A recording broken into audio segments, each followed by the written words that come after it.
evening, ladies and gentlemen. Welcome to Enter the Abyss. Time to buckle up. Tonight, Cleet and I are both starting with the same beer, and it is called Atomic Duck IPA. The can looks pretty fucking cool. And it's from Able Baker Brewing Company. And I want to read this little excerpt on the can because it's kind of cool. It says, "The legend of the atomic duck. Legend has it that a duck was the only animal to survive the atomic tests conducted at the Nevada test site. That duck bested the blasts, wandered off, and waddled into history, becoming forever known as the atomic duck." I want to know if it attacked Japan later, because that would be interesting. It just goes straight for Japan. Every time there's some weird atomic mutant, man, it just goes right towards Japan.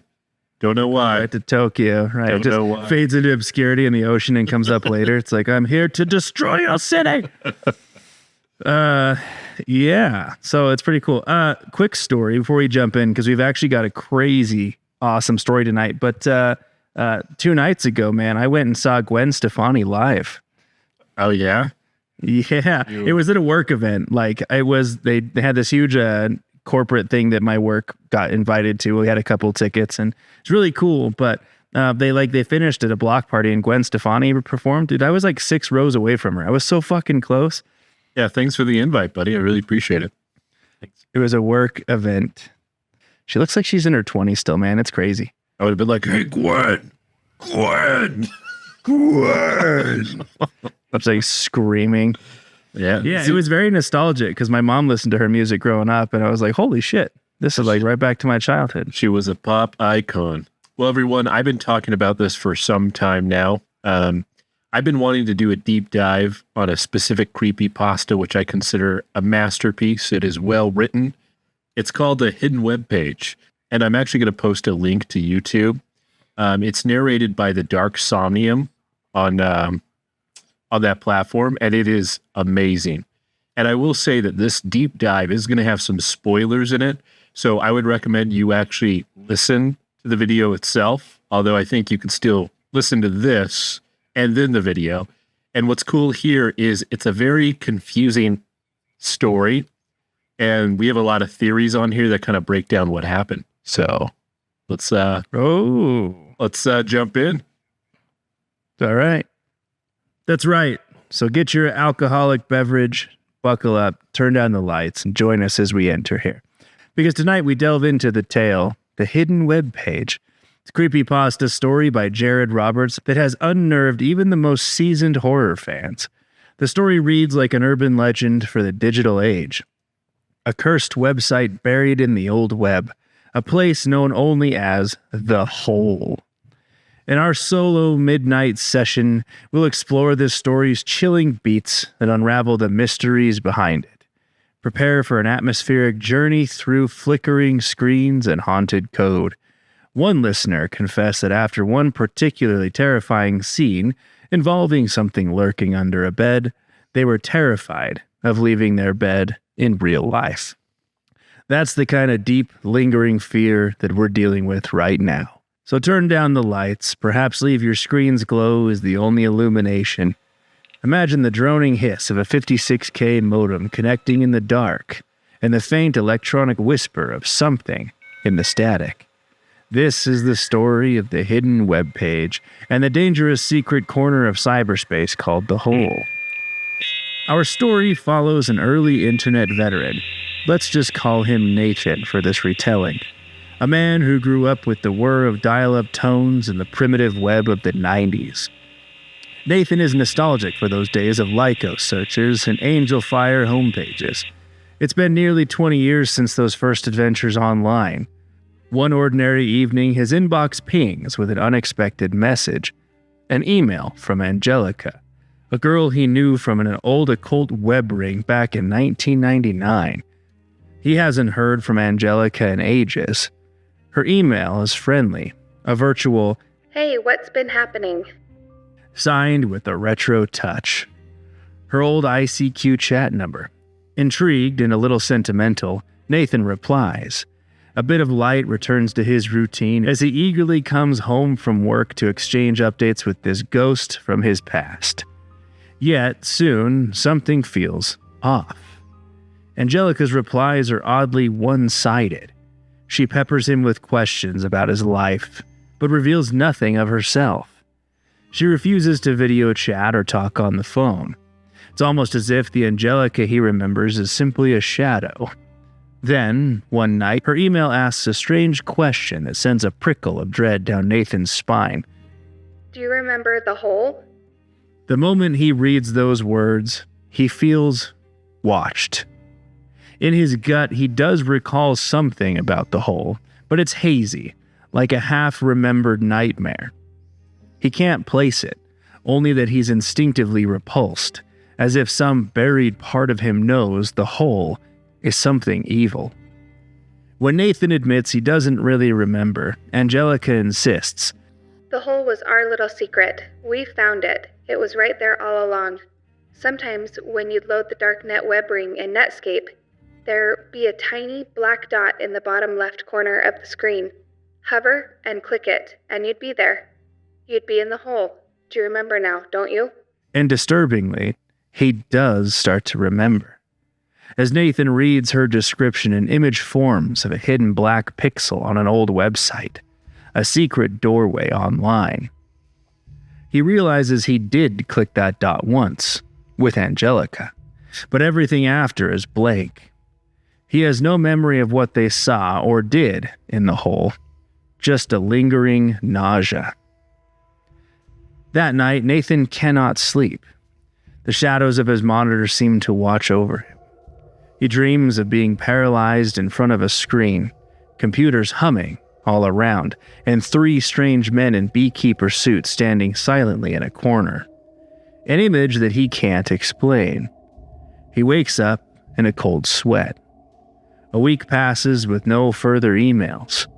He tries to put it from his mind. Then a new message arrives from Angelica. I think I'm coming to the center. You could spend your whole life in here. Its tone is urgent and eerie. The phrase, "spend your whole life in here," repeats in Nathan's head. The words feel not like an invitation, but a warning, or a threat. Shaken, Nathan hesitates to respond. That very day, another email pops up, but this one has no sender address at all. It's anonymous, appearing almost like a system message. He opens it nervously. The message is short. Don't trust emails. Not from good place. Delete and forget. There's no signature. Nathan's heart skips. Is someone else watching this exchange? Is this a warning from a friendly hacker? Or from something inside the hole itself, trying to keep him away? Angelica, or whoever she truly is, doesn't relent. Another email from her soon arrives, this time with instructions. She tells Nathan how to access the hole again, through the Wayback Machine archive of that old darknet homepage. It's still there for you. The web ring is gone. Netscape is gone, but the hole is still there. It has so many secrets. You could just keep going and going. Nathan's cursor hovers over the link that she sends, an archive.org page, where presumably that tiny black dot awaits. His hand trembles. Every instinct screams, "Don't!"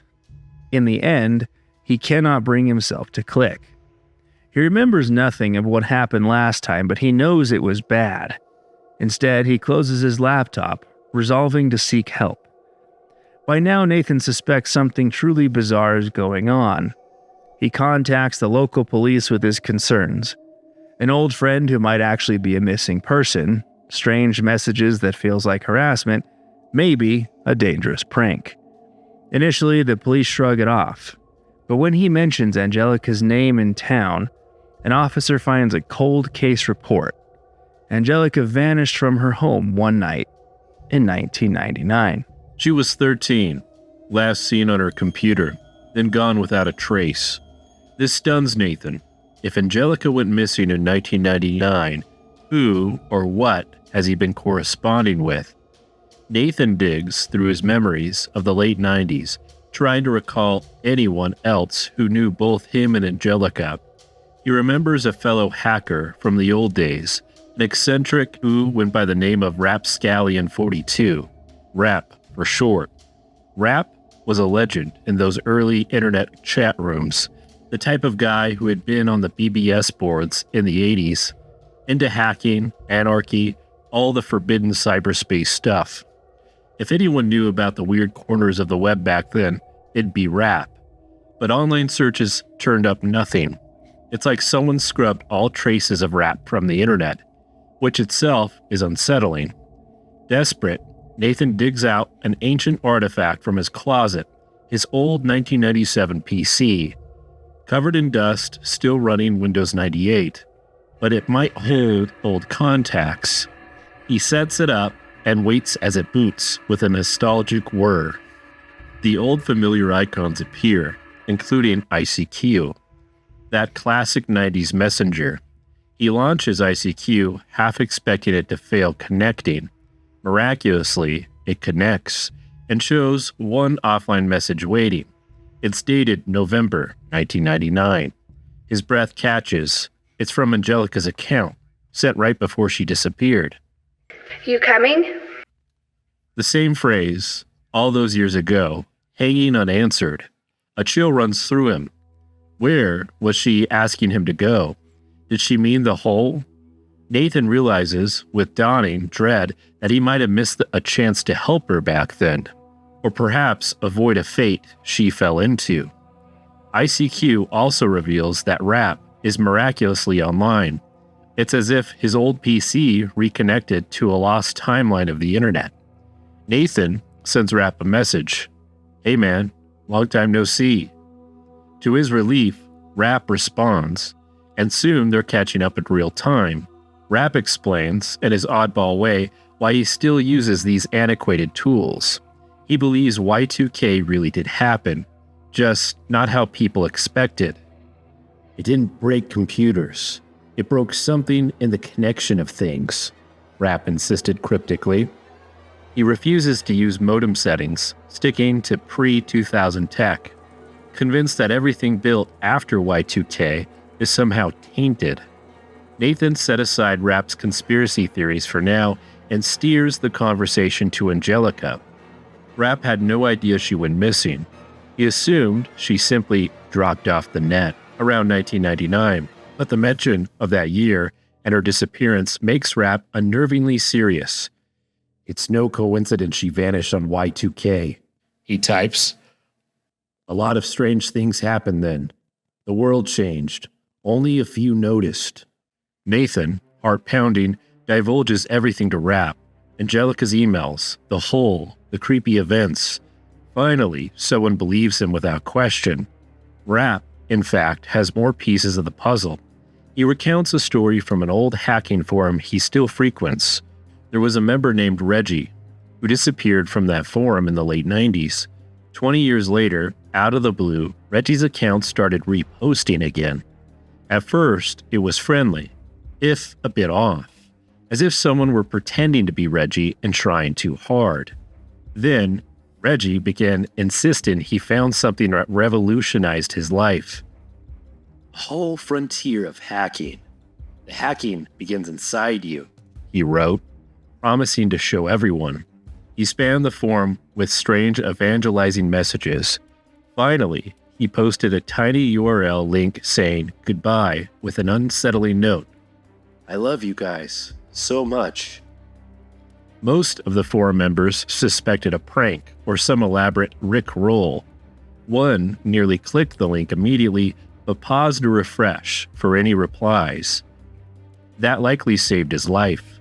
A respected old-timer on the forum had responded in all caps, "Do not click that link, whatever you do, and that is not Reggie." The urgency from such a normally composed member froze everyone. The imposter Reggie account then promptly deleted itself. The curious veteran who issued the warning explained that he had tested the mysterious link on a secure, isolated machine, and whatever was on that page destroyed his computer. The system, fortified with every security measure, was wiped in moments. Just before the machine died, he glimpsed something on that screen that shook him to his core. a photo of his long-deceased daughter, an image that never existed on that computer, or perhaps in reality at all. That chilling personal attack convinced him the link carried something truly evil beyond any ordinary virus. Whatever it is, he told the forum, it's evil. Nathan's blood runs cold hearing this.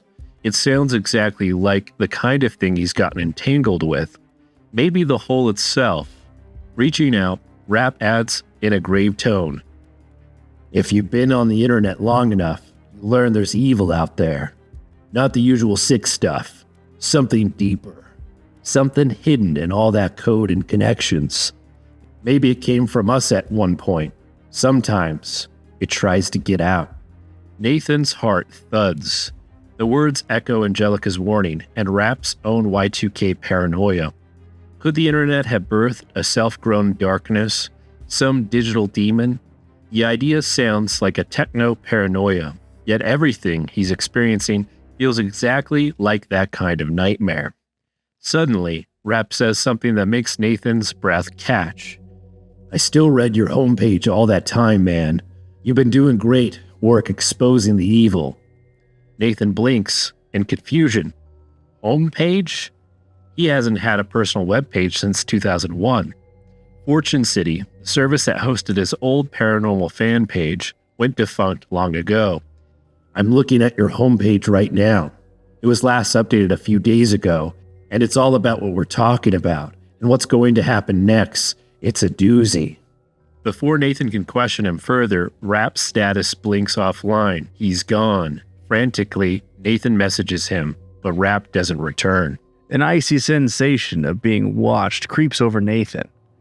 His old deleted website somehow alive and predicting events? He steps away from his computer to catch his breath. Every little household sound now makes him jump. After a short break, a sandwich and some tea to steady his nerves, Nathan returns only to notice a new folder sitting on his modern desktop. He's certain that it wasn't there before. The folder is labeled Noah's Cape, a name that sounds like a play on words. Noah's Ark? Or maybe an anagram of something. Hands trembling, he clicks it open. Inside are dozens of photos and a handful of dot-wave audio files. The photos, to Nathan's astonishment and horror, are all candid shots of teenagers at their computers. Kids in their bedrooms lit by their monitors, oblivious to the camera. Picture after picture, different faces, but all from roughly the late 90s by the look of the tech and fashions. The timestamps on each image, 11/21/1999, the eve of Y2K. Nathan's heart pounds. Who took these pictures? They feel wrong, invasive, like surveillance from someone, or something, lurking just out of sight. He plays the audio files. Mostly they're ambient recordings, faint typing, chairs creaking, a low electric hum, the sounds of people absorbed in their computers, all except one. One file is not ambient at all, but a voice recording. Nathan's eyes widen as he hears it. A hollow, metallic male voice whispering, "You coming?" The exact same phrase from Angelica's old message and email, repeated in an inhuman hiss.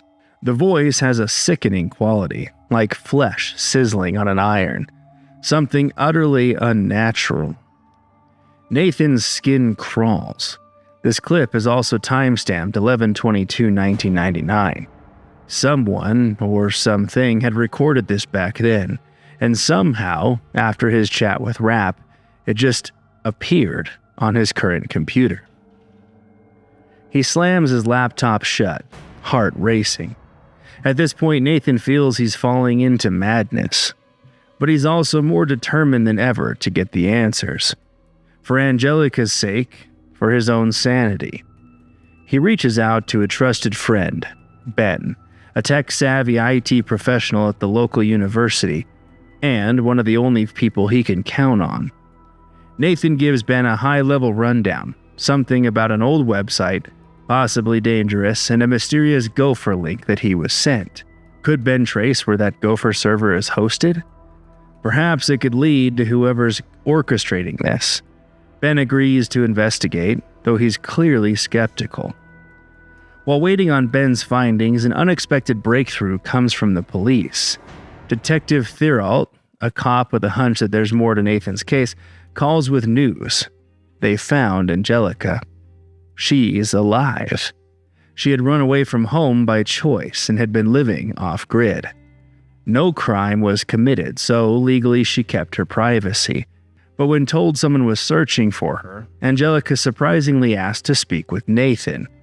The detective provides her number. With trembling hands, Nathan calls the real Angelica, unsure of what to expect after nearly 20 years. A young woman's voice answers, cautious but curious.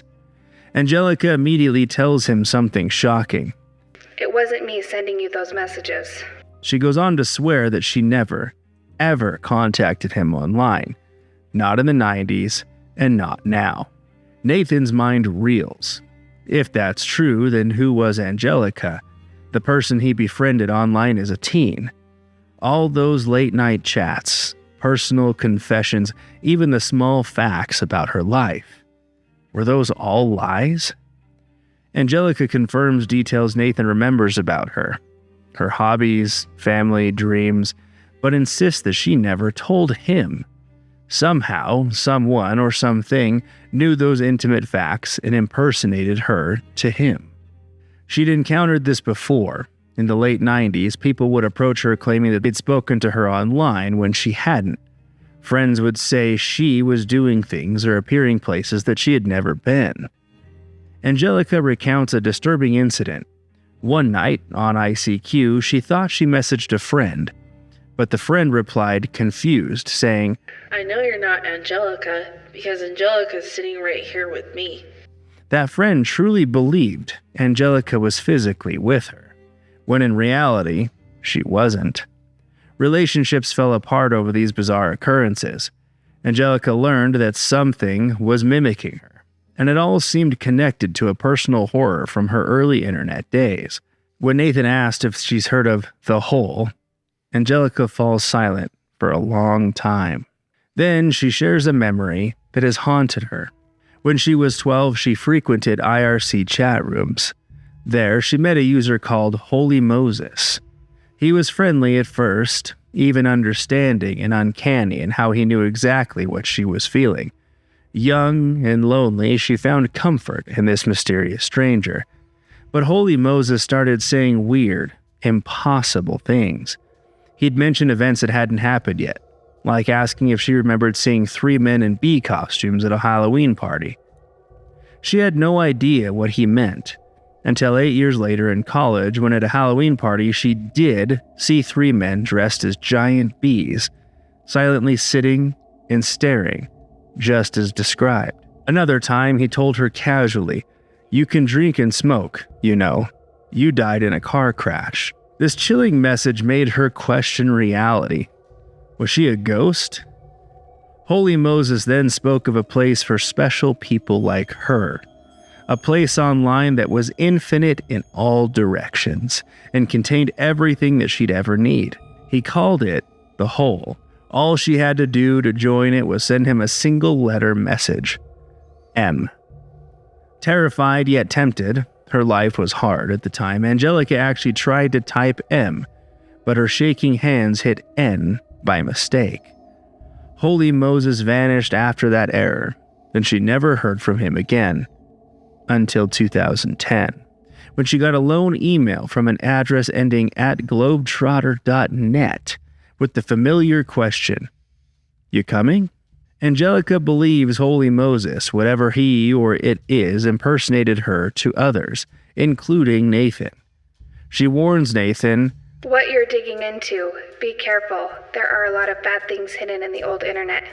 Things that Twitter and Tumblr generations will never see. And lucky them. Her voice is resolute and fearful. She tells him goodbye and that she will never contact him again. Nathan is left reeling. Everything he thought he knew about his teenage years His friendship with Angelica was possibly a lie orchestrated by Holy Moses, or the Hole. Why was he targeted? Why him? He's barely able to process this when his friend Ben calls back with an update. Ben sounds rather agitated, even angry. He demands to know if Nathan is pulling a prank. Ben traced the mysterious Gopher link and found that it was hosted at Ben's own university, in an unused sub-basement of the IT department. All right, it's second beer time. We're getting really into the story. Britton, I know you actually don't know the story, as this was one of my requests that we cover this. How are you liking it so far? I'm loving it. It's really good. Yeah, and I know this isn't like the actual story, like it's just like a deep dive, but I'm definitely going to give some time to myself to read this going forward, or to listen to it rather. But I am curious, because obviously it is second beer time. So Cleet, what beer did you crack open, my friend? I'll be drinking Hells from Epic Brewing. Hells? Yeah. Oh, like Helles? Hells? I see. Yeah. I'm going to call it Hells. Hells beer. Hells. Well, I also cracked open a second one, and I'm kind of nervous. It's called the Fog Sickle, and it's described as a sour double India Pale Ale. So it's a sour IPA with acai, blueberry, and pear. Okay. So it's got a decaying penguin on the can. So we'll see how it goes. Well, audience, if you haven't already cracked open another alcoholic beverage, please do so, and let's jump back in to the story with Ben. No official server was supposed to be there at all. Intrigued and alarmed, Ben physically went down into the abandoned basement. Among the dust and old equipment, hidden behind the junk, he discovered a live computer tower quietly humming. A rogue server that had been likely running for decades. Taped to it was a note reading, "Please stop." The whole place was thick with dust, undisturbed for ages. Ben had hooked up a monitor and keyboard to the old machine. Strangest of all, it appeared the server had an auto shutdown date, and that date was the very day he found it. "It's like it knew I was coming," Ben remarks. Unsettled, the server shut down just as Ben was there to witness it. Ben's boss later filled in some history behind. Back in the early 90s, an employee nicknamed Milky worked in that department. Milky was brilliant, but grew increasingly disturbed. One day, after pounding his desk in frustration, he started ranting to his coworkers. "There's no way out. You think you exist, but you're just another part of it. Everything is just another puzzle. Do I exist?" This unhinged talk scared everyone. Milky took to standing in the corner at 3 p.m. every day, muttering to the walls as if praying, coming away more upset each time. When a colleague tried to lighten the mood by asking if he was okay, Milky only said, "I'm sorry. It was telling me how your children die." Things got worse. Before he was fired, Milky babbled to anyone who would listen about finding a place in the internet that wasn't made by humans. He claimed it wasn't made by machines either. The internet just found it by accident. It showed him things he couldn't unsee. Milky was deemed insane. After he was let go, equipment was discovered missing, presumably the same gear he stole to set up this hidden server. As he left for the last time, witnesses heard him muttering that the secret place, perhaps the hole, had gotten into his head, causing blackouts and strange sleepwalking episodes. He vanished, never seen by his colleagues again. Hearing this, Nathan's hair stands on end. He's not alone. Others have encountered the hole and lost themselves to it. Ben admits that after hearing the story, he refuses to investigate the whole site further. It's too creepy. Nathan, desperate for answers, cajoles him to continue. And Ben hesitantly reveals one last detail. That basement server wasn't just hosting the Gopher files. It was also connected to an old webcam that had been snapping images every few seconds since 1997. All the archived images show the same view, the front of a house. Ben recognizes it from photos Nathan had shared in the past. Somehow, someone set up a camera watching Nathan's home 20 plus years ago. And crazier still, Nathan only moved into that house 2 years ago. It was pointed here before I ever moved in. An astronomically improbable coincidence, Nathan says, voice shaking. Except he and Ben both suspect it's no coincidence at all. It's as if this entity anticipated where Nathan would end up, or perhaps ensured he would move there, watching across time and space. By now, Nathan is entangled in a web of horror connecting his past and present.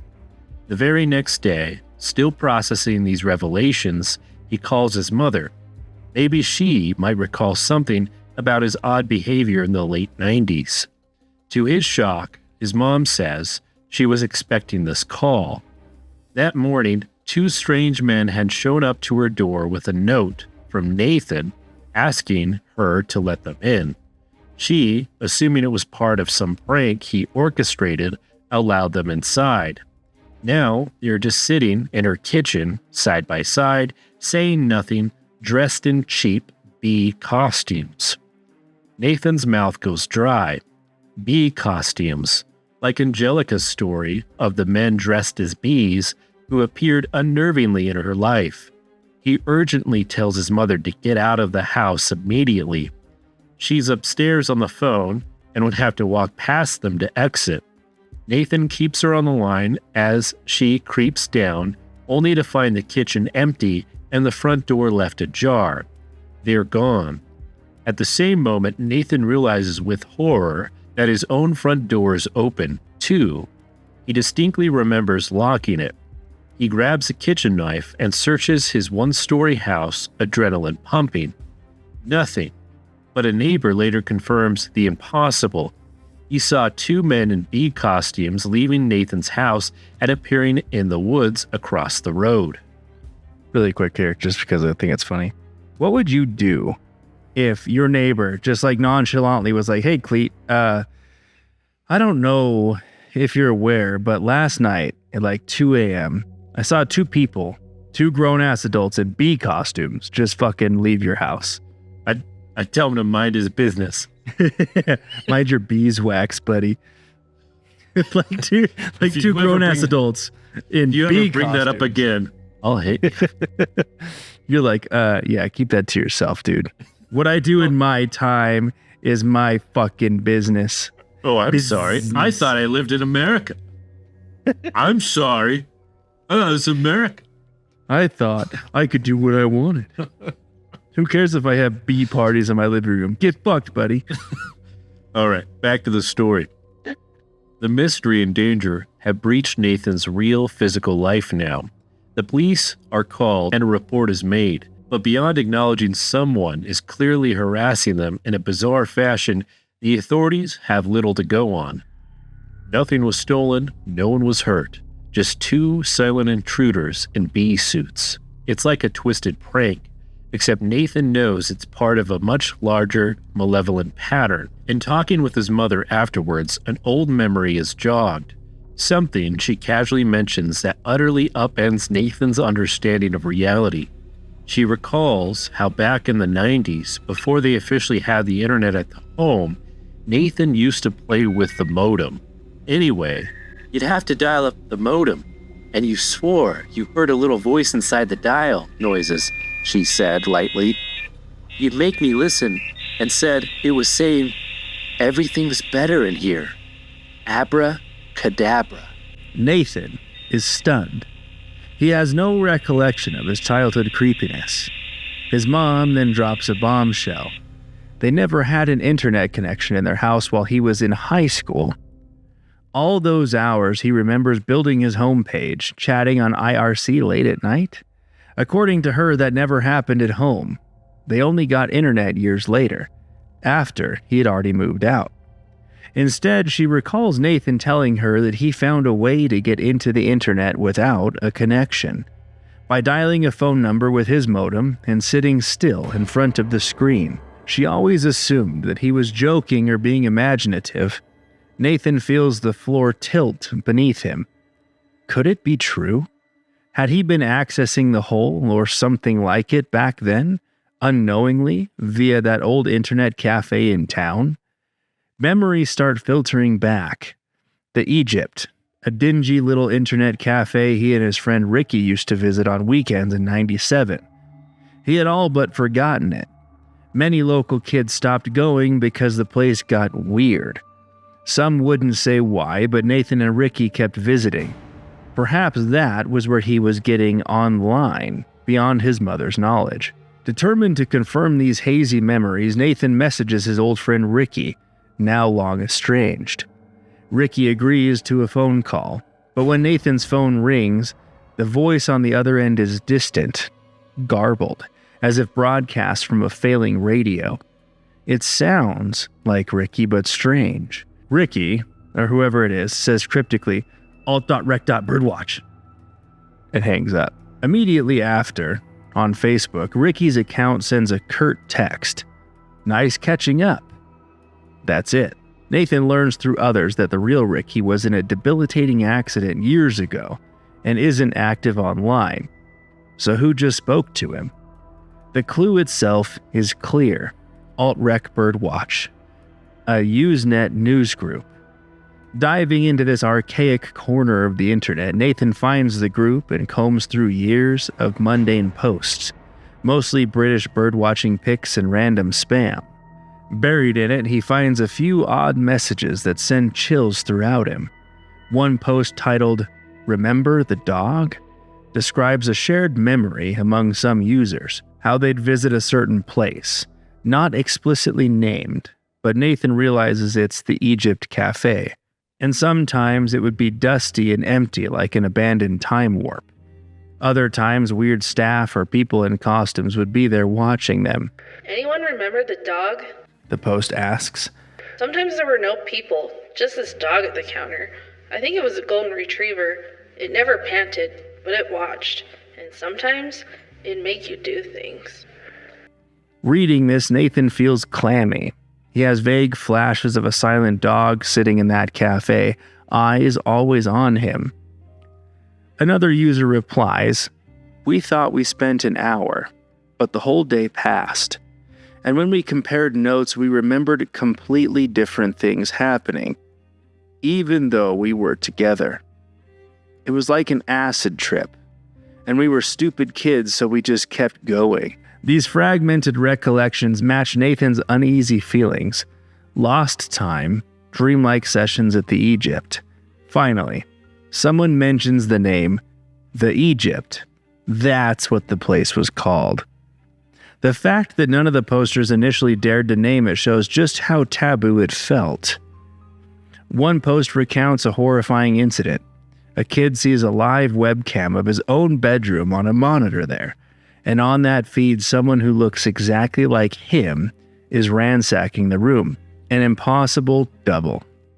When he confronts his friend sitting next to him about watching it, his friend eerily says, "Something's gonna happen," in a flat voice, not like himself. The post ends with the detail that when the intruder on screen noticed the camera, he stared directly, and it was the boy's own face looking back. The terrified poster leaves to rush home, but not before another patron asks, "When you were in the bathroom, did you knock on the wall?" Someone knocks back. And another adds, "I did. He said he'd let me in, but there's no door." It's all so bizarre and sinister. Secret passages, doppelgangers, and a dog that isn't a dog. Nathan feels sick. These are other people's accounts, and he recognizes himself inside of them. The Egypt Internet Cafe was evidently a front for the whole. Kids like him and Ricky were lured there, possibly drugged or hypnotized by whatever emanates from that hidden webpage. "Why wasn't I able to remember?" Nathan posts to the thread. The next day, a single reply appears to his question. "You weren't meant to." It's like the internet itself is confirming his worst fear. His memories were deliberately suppressed. Piecing together clues, Nathan uncovers the ownership records for the Egypt's property. It was bought in 1980 by a company called The New Way, which held it throughout the 90s. The owner's name, Bernard K. Bush, possibly the Uncle Bern referenced on that basement server's ICQ message, the mysterious Bernie Bush who sent him the heaven.mp4 video link earlier. Searching online, Nathan finds an old personal homepage from 2000 pleading, "Help us find Uncle Bern." He contacts the page owner, Bern's niece, who surprisingly replies. The niece provides a trove of unsettling information in one long email. Bernard was a good man, a former rabbi who believed computers were humanity's future. He poured his savings into buying commercial spaces around the country, like the one that became the Egypt. For years, he did nothing with them, just rented them out normally. Life was good until he met his wife Connie in 1994 on a trip to Europe. Connie had grown up in an orphanage. She was strange. Animals fell silent around her. She'd hide under the niece's bed for hours and grab her ankles at night with no explanation. Wait, that's really in there? Jesus Christ, man. Yeah, listen to the story, man. She'd whisper angrily to thin air, then sit and knit bizarre, useless things, like gloves with too many fingers or socks sewn shut. The niece was terrified of Connie, but Bernard was infatuated. Connie became obsessed with the internet as it emerged. She insisted Bernard equip their home with a costly early connection and showed him a peculiar website she claimed didn't really exist. She didn't know who made it. No one did, but said it called to her and others like her. Bernard and Connie spent hours staring at this blank site, which they said was full of things, though the niece saw only emptiness on the screen. Connie convinced Bernard that internet cafes were the future and pushed him to transform his properties into them. The Egypt was one such cafe. According to the niece, strange events followed. Customers, especially lonely, misfit kids, would be drawn into something at those cafes. People would sit and stare at nothing, as if entranced. The niece even heard a voice in the modem static, once sobbing, "It hurts." She received a creepy anonymous email back then asking, "Why wasn't I able to remember?" The same phrase Nathan just saw on Usenet. Bernard grew distant and secretive, whispering to his niece one night that it talks, tells us things. He spoke of human beings becoming obsolete, needing to upgrade for the new era. Y2K, he claimed, wasn't going to crash computers. It's going to change people. Either you evolve or you wouldn't like what comes next. The niece feared for his sanity. In late 1999, as Y2K approached, Bernard and Connie vanished, presumably having ascended into whatever madness they believed in.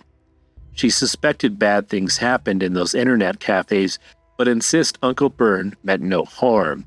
He was a pawn of something greater. All right, everybody, we're going to end it at this point in the story. This is going to be at least a two-part series. Britton, I know that you haven't heard this story at all as of yet.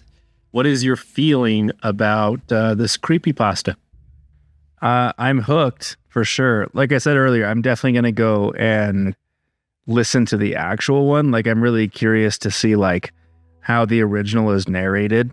And I know you said you're going to post the link for people who want to do the same thing. I like it. I'm curious to see what it is. Like especially the part with the dog, like that part, I'm like, what the fuck is happening? Like the dog, the golden retriever behind the counter. I'm like, that's fucking wild, man. Yeah, I don't know. I'm excited. So So definitely recommend that before you watch part 2, listen to the Hidden Webpage itself in the link description. Yeah, this is, again, one of my favorites. I don't like to just say something is a masterpiece, but I would say that this creepypasta narration is literally a masterpiece. It is fantastic. Yeah. I would say that is very high praise coming from you, Cleet, when you label something as a masterpiece. But again, that is going to wrap up part 1. We will be back next week with part 2, the stunning conclusion to the Hidden Webpage overview. But as we end tonight, I want to give a huge shout out to the paid supporters of the show, as always: Soylent, Cleet, Feet, Curtis and Lara, Mothman, Lara, Conklin family, and Lou. Your paid support of the show is tremendously helpful in getting us forward. And if you yourself would like to join these incredible people, there's a link below in which you can click to choose several tiers to choose from, as well as a one-time donation to the beer fund, where Cleet and I will go buy some fun beers to drink on the show with all of you while we talk about some spooky shit. If you're listening to this on YouTube, please like, share, and subscribe, as it really helps us get us out there. As always, thank you for entering the abyss. Until next time.